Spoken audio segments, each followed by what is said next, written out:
lagi dengan gue Yusuf dari Kepo Tekno dan kita akan kembali mereview produk-produk teknologi. Dan kali ini kita akan mereview salah satu laptop yang sudah ada di meja gue ini yang baru saja gue terima, dan kita akan lihat bagaimana performanya dan juga kita akan tes pengujiannya di video kali ini. Sebelumnya untuk kalian yang baru di channel ini, mohon bantuannya untuk subscribe channel kami agar kedepannya kalian bisa mendapatkan informasi konten-konten video review produk lainnya. Oke, kita mulai aja. Ini adalah laptop Lenovo ThinkPad ya. Jadi juga kalian sudah lihat di sini. Ini Lenovo ThinkPad, dimana ini adalah seri yang legendaris kalau menurut gua, karena memang sudah berpuluh-puluh tahun hadir di kalangan para pembisnis muda seperti gue, dan sangat membantu sekali dalam operasional kerja sehari-hari gue juga. Untuk Lenovo ThinkPad ini adalah Lenovo ThinkPad yang terbaru. Nanti kita lihat seri di dalamnya, dimana prosesornya juga sudah menggunakan prosesor generasi terbaru tentunya. Oke, langsung aja kita unboxing, karena unboxing adalah kenikmatan yang hakiki, kata Frans Sanjaya. Oke, di dalamnya ya kita lihat di sini ada kotak yang terpisah. Ini sepertinya adalah kotak charger kalau kita lihat. Ya, benar. Ini charger. Chargernya ini sebesar 65 watt. Jadi kalau untuk kalian yang berlistrik rendah, ini untuk laptop ini memang sangat cocok banget ini untuk kalian. Dimana dengan 65 watt saja kalian bisa memberi tenaga untuk laptop ini tanpa harus bikin listrik rumah kalian jelek. Jadi kalau kalian yang hanya mempunyai daya listrik 450 watt atau 900 watt, mungkin menggunakan laptop seperti ini adalah pilihan terbaik, karena memang performanya juga laptop dan desktop itu hampir mirip saat ini. Dan jadi kalau misalnya kita menggunakan charger yang seperti ini tapi dapat kemampuan seperti PC desktop, tentunya it's nilai plus. Oke, selain itu untuk dalamnya langsung kita dapatkan laptopnya. Kita keluarkan dulu.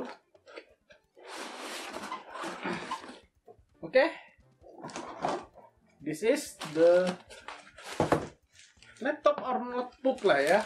Karena ada perdebatan yang bilang itu notebook bang, bukan laptop. Tapi sebenarnya kalau untuk saat ini perbedaan antara notebook dan laptop itu hampir tipis banget. Jadi kalau kalian bilang ini laptop, ya ini bisa jadi laptop karena bisa ditaruh di lab. Sedangkan kalau kalian bilang ini notebook, ya memang bisa digunakan sebagai notebook karena memang untuk bekerja operasional. Namun memang ada yang bilang kalau laptop itu biasanya performasinya lebih tinggi dan notebook itu lebih ke arah sehari-hari. Tapi kalau gue bilang saat ini keduanya itu udah sama coy. Banyak juga notebook yang sudah bisa bermain gaming dan banyak laptop yang sudah bisa digunakan sehari-hari karena saking tipisnya. So, why? Gue sebut ini laptop, notebook, nggak masalah ya. Oke, langsung aja kita bahas dari desainnya. Ini masih klasik banget ya, kalau gue lihat. Dimana kalau mungkin kalau lo yang biasa menggunakan laptop-laptop ThinkPad lainnya, desainnya itu nggak jauh berbeda. Kotak dengan motif hitam doff, tapi hitamnya ini kalau menurut gue enak banget dilihat, karena hitamnya bukan hitam yang pekat banget, lebih ke arah agak-agak ada ungu untuk biru gitu ya kalau untuk di hue-nya. Dan kalau lihat logo ThinkPad-nya di sini juga masih terdapat di sisi atas dengan LED merah di bagian I-nya. Dan untuk di bagian belakangnya ternyata motifnya juga tidak jauh berbeda sama di bagian depannya. Jadi untuk bodinya ini hampir sama, tapi ini body yang kokoh banget, ciri khas ThinkPad banget. Jadi memang kalau untuk laptop-laptop ThinkPad ini biasanya digunakan oleh pekerja yang di luar. Jadi kalau mereka operasional di luar biasanya diberikan laptop Lenovo ThinkPad ini karena memang ketahanan bantingnya. Jadi memang kalau kalian bahas tentang uji daya tahannya, ini laptop sangat terbukti banget, dan bahkan banyak marketplace dari laptop-laptop second berasal dari laptop ini karena memang ini laptop benar-benar daya tahannya powerful banget. Oke, di bagian belakang kita lihat ada ventilasi, ada 2, dan di sini juga ada 1. Oke, langsung ini ya kita lihat di sini serinya. Ini ada laptop Lenovo ThinkPad T14 generasi pertama. Jadi ini T14 yang pertama untuk prosesor Ryzen 7 Pro. Dan di sini serinya kalau kita lihat tipe numbernya adalah 20UE S1X700. Jadi kalau kalian pengen cari, coba cari di Tokopedia untuk tipe tersebut, karena gue nggak ada rekomendasi toko yang menjual. Tapi kalau misalnya kalian memang ingin laptop ini, harganya juga cukup di atas rata-rata ya, dimana Ini kalau gue cek untuk harganya MSRP-nya sekitar 14.450.000. Jadi memang cukup tinggi sekali dibandingkan laptop Lenovo ThinkPad seri yang lain-lainnya. Oke, langsung kita bahas sisi I/O interface-nya. Di sini kalau kita lihat ada bagian port charging dan ini port docking. Jadi kalau kalian ingin menambahkan external port tambahan, kalian bisa menggunakan docking tambahan yang dijual terpisah. Lalu juga ada USB 3.2 generasi pertama ya tentunya, dan juga HDMI, mungkin HDMI 1.4 dan juga HDMI, dan mungkin ini HDMI 1.4 ya karena tidak ada keterangannya. Dan juga port audio combo jack, micro SD card. Lalu di sebelah kanannya ada port Ethernet gigabit, dan juga ada USB 3.2 lagi generasi pertama. Dan ini ada seperti expansion pack, tapi sebenarnya tidak berguna karena pada saat gue bongkar dia tidak ada konektor kemana-mana. Dan yang menarik, seperti laptop Lenovo ThinkPad lainnya, mereka masih menyediakan slot SIM card di bagian belakang. Jadi kalau kalian lihat di sini, ini ada slot SIM card yang menggunakan nano SIM. Jadi seperti ponsel-ponsel kalian, di mana digunakan untuk melakukan koneksi internet via kartu mobile ya. Cuman gue nggak tahu apakah mensupport 4G di Indonesia atau tidak, karena gue belum coba, dan gue males banget untuk nyobanya, karena di rumah ada wifi. Jadi mungkin kalau kalian yang punya pengalaman bisa di-share di kolom komentar. Jadi user yang mau beli notebook tipe ini bisa mengetahui apakah SIM card Indonesia bisa digunakan atau tidak. Tapi mungkin bisa ya, harusnya ya. Karena ThinkPad dijualnya secara resmi di Indonesia. Oke, langsung kita masuk ke bagian dalamnya. Untuk bagian dalamnya kita lihat masih ciri khas dari ThinkPad banget ini. Ada logo ThinkPad di sebelah kanan bawah, oke. Logo Ryzen 7 Pro, jadi memang sudah menggunakan IPU Ryzen yang terbaru yang terakhir dikeluarkan oleh Ryzen. Karena untuk Ryzen 5000 itu belum ada yang untuk IPU-nya ya, untuk di sisi mobile-nya. Tapi kabarnya untuk yang sisi desktop juga baru mau masuk pertengahan tahun ini. Oke. Yang pertama kali kita lihat pasti displaynya ya. Di sini displaynya menggunakan display 14 inch. Yang kabarnya ini adalah display IPS. Jadi sangat-sangat tajam banget untuk warnanya, dan juga viewing angle-nya juga sangat bagus. Bisa kita lihat di sini. Namun karena menggunakan anti glare, memang terkadang pada saat kita agak tundukkan atau naikkan, dia akan agak gelap. Tapi warnanya nggak ke wash out sama sekali. Jadi untuk kalian mencari akurasi warna yang cukup baik, namun bukan laptop desain yang harganya mahal, mungkin ini bisa jadi pilihan kalian. Dan ini adalah layar sentuh tentunya. Ya, kalian mendapatkan laptop Lenovo ThinkPad dengan layar sentuh. Ini keren banget coy. Jadi kalau misalnya untuk kalian yang biasa presentasi ataupun biasa melakukan editing foto, video yang membutuhkan akses lebih cepat, tentunya touchscreen ini sangat membantu sekali untuk operasional kalian. Lanjut untuk di bagian kita ke kamera juga dulu ya. Ini adalah kamera Full HD, di mana untuk kameranya ini dia ada slide-nya untuk menutup kamera untuk kalian yang agak-agak parno dengan kamera yang selalu on. Jadi di sini ada tombol fisik, atau bukan tombol fisik malahan, benar-benar mechanical fisik yang menutup kameranya. Sedangkan untuk di kameranya sendiri di sini mendukung infrared sensor yang bisa mendeteksi wajah kalian. Jadi kalian sudah mendapatkan laptop ini support untuk Windows Hello. Dan juga kalau kalian untuk mengaksesnya tanpa Windows Hello, kalian bisa juga menggunakan fingerprint standar yang ada di sebelah kanan dari trackpad. Selain itu, untuk kita lanjut ke bagian bawah dari monitor, di sini ada grill speaker yang kalau menurut gue ini speakernya sangat oke banget, bisa kalian dengar di sini.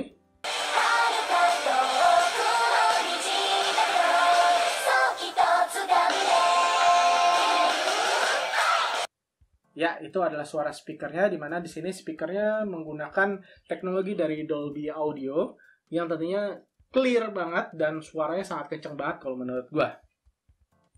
Untuk keyboardnya sendiri di sini adalah menggunakan keyboard tipe biasa ya, yang biasa digunakan oleh Lenovo ThinkPad, di mana sudah dilengkapi dengan backlight. Yang backlightnya sendiri bisa diakses dengan menekan tombol Fn dan spasi. Dan juga tidak lupa yang masih menjadi ciri khas adalah thumbstick-nya di sini. Ini adalah yang sangat membantu para typer yang membutuhkan akses cepat ke pointer mouse. Jadi kalau kalian bingung kenapa masih melengkapi tombol thumbstick seperti ini di era saat ini, karena memang kalau pengetik cepat itu biasanya tidak bisa melepas posisi keyboardnya, sehingga dia harus menjangkau thumbstick yang di sini lebih mudah seperti itu. Dan untuk klik kiri dan klik kanannya bisa diakses juga dengan jempol tentunya di bagian trackpad. Di atas trackpad sini masih terdapat klik kiri, klik kanan, dan juga klik tengah ya, tombol mouse ketiga. Lanjut ke bagian trackpadnya juga cukup besar, cukup oke untuk digunakan, dan menurut gue cukup sensitif dan akurasinya tinggi banget. Jadi nggak ada keluhan sama sekali untuk di bagian trackpad ataupun keyboardnya, karena keyboardnya ini adalah keyboard yang enak banget gue pakai buat ngetik. Jadi selama gue review untuk tes laptop ini, gue menggunakan laptop ini untuk mengetik artikel-artikel gue, ini sangat enak banget, terutama karena apresiasi gue adalah tombol power yang terletak di luar dari layout keyboard. Good job. Oke, lanjut lagi kita ke bagian internalnya ya. Untuk di sini kita menggunakan Ryzen 7 Pro 4750U. Kalau kalian belum tahu, ini adalah prosesor 8 core dan 16 thread terbaru dari AMD, yaitu yang menggunakan kartu grafis onboard, di mana onboardnya didukung oleh Radeon Vega. Cuman untuk detail Radeon Vega-nya di sini memang kita belum tahu untuk CPU-nya. Mungkin kita bisa coba cek di sini. Untuk spesifikasinya sendiri di sini seperti yang tadi gue sebutkan, menggunakan 8 core 16 thread dengan GPU core-nya ternyata ada 7. Jadi dia menggunakan 7 compute unit yang untuk kalian bisa gunakan sebagai pemrosesan kartu grafis kalian. Dan yang memang sebagai kartu grafis yang untuk gaming ini termasuk kartu grafis yang tidak atau kurang powerful ya. Tapi ini juga sudah cukup bagus kalau menurut gua. Dimana untuk base clock-nya dari Ryzen 7 Pro 4750 ini adalah sebesar 1,7 GHz. Dan untuk boost clock-nya ini maksimumnya ini menarik karena bisa mencapai 4,1 GHz. Jadi untuk performa single clock ini sangat-sangat oke banget. Jadi kalau kalian biasa menggunakan notebook lainnya yang performa single clock-nya hanya berkisar di bawah 4 GHz, ini sudah di atas 4 GHz. Jadi sangat kencang banget kalau menurut gua. Dimana untuk di sini juga keterangannya sudah menggunakan teknologi 7 nanometer tentunya, dan untuk TDP-nya ini default-nya atau minimum TDP-nya ada 15 watt. Karena untuk informasi yang gue dapatkan dia di sini bisa berubah-ubah tergantung dari performansi yang kalian pakai, modenya apa. Jadi mode performance atau mode low performance. Tapi setidaknya ya oke ya untuk 15 watt, tapi tidak akan melebihi juga dari posisi chargernya 65 watt, karena pada saat dipasangkan charger walaupun kalian mengoperasikannya seperti cukup berat, dia akan tetap mencharge dengan normal. Oke, lalu untuk RAM yang digunakan adalah DDR4. Di sini kalau gue lihat di bagian dalamnya memang tidak ada RAM yang terpasang, karena memang ini adalah menggunakan RAM onboard. Ini yang digunakan saat ini adalah RAM DDR4 3200 MHz. Jadi oke banget, kenceng banget, RAM-nya udah cukup bagus. Jadi kalau kalian ingin upgrade, kebetulan Lenovo ThinkPad ini menyediakan satu slot tambahan untuk melakukan upgrade menggunakan RAM DDR4 yang menggunakan speed yang sama. Jadi kalau kalian ingin upgrade, silakan pilih untuk RAM DDR4 dengan speed 3200 MHz. Untuk mereknya, terserah kalian, karena memang kita tidak ada rekomendasi untuk merek RAM yang bisa digunakan di laptop ini. Tapi saran gue adalah pilih untuk chipsetnya yang bagus, karena semakin bagus chipsetnya tentu kecepatannya semakin stabil dan juga mungkin timingnya bisa lebih ketat. Tapi karena ada onboard RAM, mungkin dia akan ikut dari onboard RAM-nya ya. Untuk spesifikasi kartu grafisnya sendiri, frekuensi maksimumnya adalah 1600 MHz. Namun pengetesan gue ya berjalan sekitar 1400-1500 saat full load. Ya, itu aja mungkin untuk review spesifikasi Ryzen 7 Pro 4750U. Kalau menurut gue ini adalah prosesor yang sangat powerful banget, terutama ditempatkan di notebook yang atau laptop yang tidak begitu tebal, dengan pendingin yang kalau gue bilang ini silent banget, tidak ada suara untuk pendinginnya. Bahkan pada saat gue pengetesan full load, suara fan itu tidak begitu mengganggu. Jadi oke banget, dan panasnya juga tidak terasa di bagian keyboard seperti ini. Jadi kalau gue lihat ini memang prosesor yang cocok untuk kalian yang memang menggunakan laptop ini atau notebook ini di pekerjaan kalian. Karena pada saat meeting ataupun kalian saat kuliah, kalian tidak terganggu dengan suara fan yang sangat berisik. Oke, lanjut untuk spesifikasi lainnya. Di sini menggunakan hard disknya sudah 512 GB, SSD, NVMe. Untuk brandnya sendiri, gue lihat ini adalah brand Samsung. Jadi mungkin berbeda untuk setiap unitnya, gue nggak tahu. Tapi yang dipasang saat ini adalah Samsung. Dan kalian masih bisa melakukan upgrade, tapi bukan menggunakan HDD. Karena ada satu slot M.2 lagi yang ada di bagian dalamnya yang bisa kalian gunakan untuk menambahkan M.2 kembali. Tapi ingat, profilnya dia adalah profil M.2 yang pendek ya. Gue lupa untuk panjangnya berapa. Mungkin kalian harus pastikan terlebih dahulu produk yang akan kalian beli untuk M.2-nya. Lalu untuk selanjutnya di sini untuk spesifikasi berikutnya adalah untuk baterainya. Di sini baterainya menggunakan baterai 50 Wh. Dimana kalau gue tes menggunakan baterai Ether itu adalah program yang untuk mengetes baterai ketahanan sampai maksimal ya. Jadi kita akan meload sebuah render grafik yang akan membuat prosesornya bekerja dengan secara maksimal. Nah, dengan baterai Ether itu memang untuk ketahanannya berkisar 3 jam lebih. Sedangkan untuk dari operasional standar seperti kalian mengetik ataupun ya sekedar browsing ataupun mengedit video ataupun Photoshop, itu operasionalnya bisa mencapai 10 jam. Jadi yang dijanjikan dari laptop ini memang bisa mencapai 15 jam dan juga operasional cukup berat seperti nonton video bisa mencapai 10 jam. Tapi gue rasa untuk realistisnya, untuk operasional biasanya kalau kalian menggunakan full brightness seperti ini, kalian hanya berkisar 10 jam ke bawah ya. Tapi masih di atas 5 jam, itu gue pastikan. Untuk pengetesan selanjutnya di sini untuk memastikan apakah kekuatan dari Ryzen 7 Pro ini benar-benar powerful, gue tentunya menggunakan Cinebench. Dimana untuk hasil Cinebench yang gue dapatkan di laptop ini cukup benar-benar mengejutkan kalau menurut gue ya. Karena seperti yang gue bilang tadi, untuk Ryzen 7 4750U ini mempunyai single clock performa yang cukup tinggi. Dimana untuk performa single clocknya aja di sini bisa menghasilkan 1177 poin CB. Jadi ini adalah poin yang tinggi banget untuk performa single clock di notebook ya kalau menurut gue. Karena biasanya untuk performa single clocknya notebook yang pernah gue review itu jarang sekali bisa mencapai 1000. Tapi memang untuk performa multicore yang gue lihat di sini memang sedikit menurun. Karena memang untuk prosesor ini pada saat pengetesan full load di semua core-nya, dia hanya mendapatkan clock-nya itu sebesar 2 GHz untuk boost-nya. Ini memang masih di atas dari default clock-nya ya, 1,7. Tapi memang hanya terbatas di 2 GHz. Itu tentunya karena dia menjaga untuk suhunya agar tetap rendah di bawah 80 derajat Celcius. Dan itu oke banget kan menurut gue untuk settingan seperti ini. Karena pada saat kalian full load suhunya bisa mencapai 100 derajat Celcius, itu tentunya akan merusak dari sistem laptop ini. Dengan dia menjaga suhu seperti itu dan untuk 8 core-nya bekerja maksimal, kalian mendapatkan 2 GHz pun itu sudah sangat-sangat oke banget. Terutama untuk kalian melakukan rendering seperti video ataupun 3D seperti yang biasa gue lakukan di notebook seperti ini. Untuk pengetesan performa realnya, di sini gue menggunakan aplikasi 3D, yaitu 3D Blender. Kalau kalian belum tahu, untuk aplikasi Blender ini adalah aplikasi untuk melakukan editing file 3D dan juga render 3D, di mana ini adalah free, jadi open source, bisa kalian download secara gratis dan bisa kalian gunakan. Dan pada saat pengetesan gue tersebut, di sini gue dapatkan untuk saat melakukan render, di sini untuk clock-nya ini berjalan di sekitar 2 GHz, sesuai dengan yang akan dilakukan di Cinebench tadi ya. Dan juga untuk suhunya di sini masih terjaga di bawah 80 derajat Celcius karena maksimumnya di sini adalah 79 derajat Celcius. Jadi masih cukup adem karena untuk merender 3D ini biasanya gue menemukan laptop-laptop yang dengan prosesor gahar seperti ini bisa mencapai 90 derajat Celcius ke atas. Dan ini pendinginannya sangat baik, tidak terdengar suara yang sangat bising. Dengan 80 derajat Celcius itu oke banget walaupun dia menurunkan clocknya sampai 2 GHz. Untuk menyelesaikan file test render BMW gue, untuk laptop ini bisa menyelesaikan dengan waktu kurang lebih 6 menit 35 detik. Dan itu cukup cepat banget untuk sekelas notebook ya.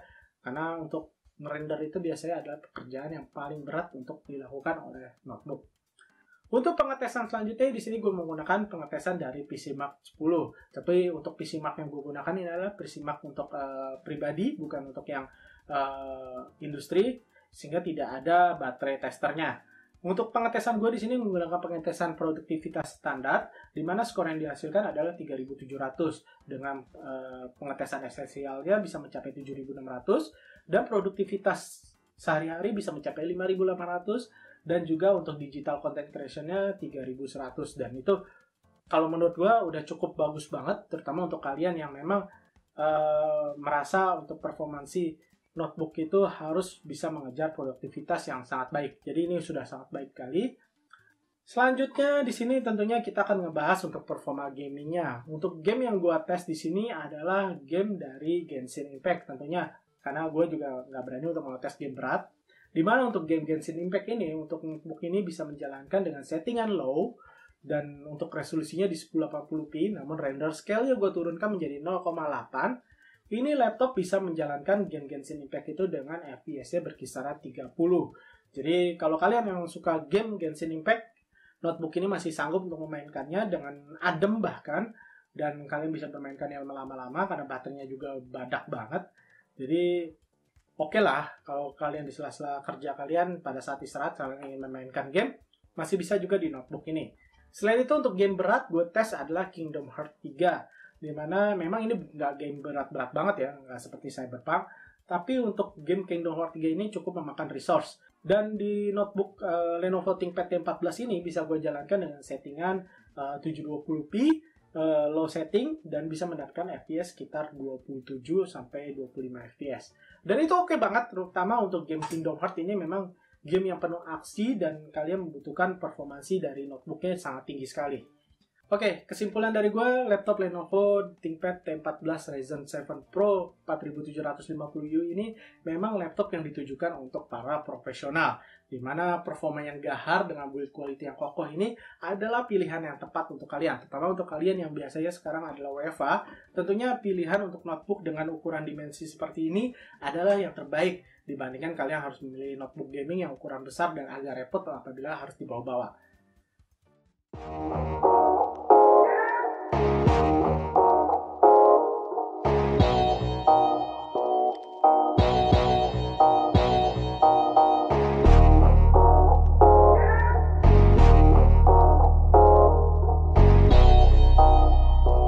Bagaimana menurut kalian? Apakah laptop Lenovo ThinkPad T14 Ryzen 7 Pro 4750 ini adalah laptop yang kalian inginkan dan kalian idam-idamkan untuk dimiliki?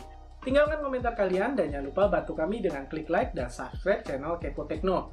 Dan juga kunjungi website kami kepotekno.com untuk mengetahui informasi produk-produk teknologi lainnya. Sampai jumpa lagi and bye!